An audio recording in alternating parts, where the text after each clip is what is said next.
दोस्तों आइए जानते हैं कि अमरनाथ से जुड़े तथ्य और वहाँ के कबूतरों का रहस्य क्या है। दोस्तों अमरनाथ हिंदुओं का एक प्रमुख तीर्थ स्थल है। ये कश्मीर राज्य के श्रीनगर शहर के उत्तर पूर्व में 135 किलोमीटर दूर समुद्र तल से 13,600 फुट की ऊंचाई पर स्थित है। इस गुफा की लंबाई भीतर की ओर गहराई 19 मीटर और चौड़ाई 16 मीटर है। गुफा 11 मीटर ऊंची है। अमरनाथ गुफा भगवान शिव के प्रमुख धार्मिक स्थलों में से एक है। अमरनाथ को तीर्थों का तीर्थ कहा जाता है क्योंकि यहीं पर भगवान शिव ने मां पार्वती को अमरत्व का रहस्य बताया था। यहाँ की प्रमुख विशेषता पवित्र गुफा में बर्फ से प्राकृतिक शिवलिंग का निर्मित होना है। प्राकृतिक हिम से निर्मित होने के कारण इसे स्वयंभू हिमानी शिवलिंग भी कहते हैं। दोस्तों आषाढ़ पूर्णिमा से शुरू होकर रक्षाबंधन तक पूरे सावन महीने में होने वाले पवित्र हिमलिंग दर्शन के लिए लाखों लोग यहाँ आते हैं। प्रचलित है कि इसी गुफा में माता पार्वती को भगवान शिव ने अमर कथा सुनाई थी।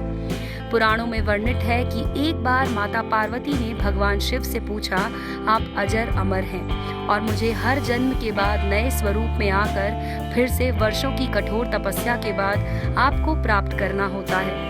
मेरी इतनी कठोर परीक्षा क्यों?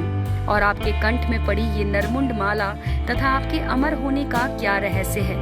भगवान शंकर ने माता पार्वती से एकांत और गुप्त स्थान पर अमर कथा सुनने को कहा, जिससे कि अमर कथा कोई अन्य जीव ना सुन पाए, क्योंकि जो कोई भी इस अमर कथा को सुन लेता है वो अमर हो जाता है। तो दोस्तों पुराणों के मुताबिक शिवजी ने पार्वती को इसी परम पावन अमरनाथ की गुफा में अपनी साधना की अमर कथा सुनाई थी, जिसे हम अमरत्व कहते हैं भगवान भोलेनाथ ने अपनी सवारी नंदी को पहलगाम पर छोड़ दिया, जटाओं से चंद्रमा को चंदनवाड़ी में अलग कर दिया और गंगा जी को पंचतरणी में तथा कंठाभूषण सर्पों को शेषनाग पर छोड़ दिया। इस प्रकार इस पड़ाव का नाम शेषनाग पड़ा।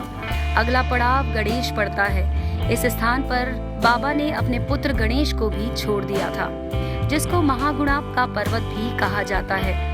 पिस्सू घाटी में पिस्सू नामक कीड़े को भी त्याग दिया। इस प्रकार महादेव ने जीवन दायिनी पांचों तत्वों को भी अपने से अलग कर दिया। इसके बाद मां पार्वती तथा उन्होंने गुप्त गुफा में प्रवेश किया और अमर कथा मां पार्वती को सुनाना शुरू किया। कथा सुनते सुनते देवी पार्वती को नींद आ गई और वो सो गई, जिसका शिव जी को पता नहीं चला। भगवान शिव अमर होने की कथा सुनाते रहे और उस समय 2 सफेद कबूतर शिव जी से कथा सुन रहे थे और बीच बीच में गूं गूं की आवाज निकाल रहे थे। शिव जी को लगा कि माता पार्वती कथा सुन रही हैं और बीच बीच में हुंकार भर रही हैं। इस तरह दोनों कबूतरों ने अमर होने की पूरी कथा सुन ली। कथा समाप्त होने पर शिव जी का ध्यान पार्वती की तरफ गया, जो सो रही थी। जब महादेव की दृष्टि कबूतर पर पड़ी तो वे क्रोधित हो गए और उन्हें मारने के लिए आगे बढ़े। इस पर कबूतरों ने भगवान शिव से कहा कि हे प्रभु, हमने आपसे अमर होने की कथा सुनी है।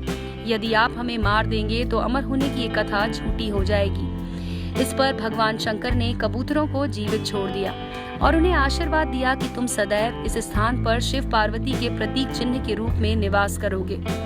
अतः ये कबूतर का जोड़ा अजर अमर हो गया और इस तरह से गुफा अमर कथा की साक्षी हो गई। इसका नाम अमरनाथ गुफा के नाम से प्रसिद्ध हो गया। तो दोस्तों ये थी हमारी कहानी, जिसमें हमने आपको बताया अमरनाथ गुफा के बारे में तथा वो प्रचलित कथा जो कबूतरों से जुड़ी हुई है। दोस्तों आपको हमारी ये कहानी कैसी लगी, इसके बारे में हमें जरूर लिखकर भेजें।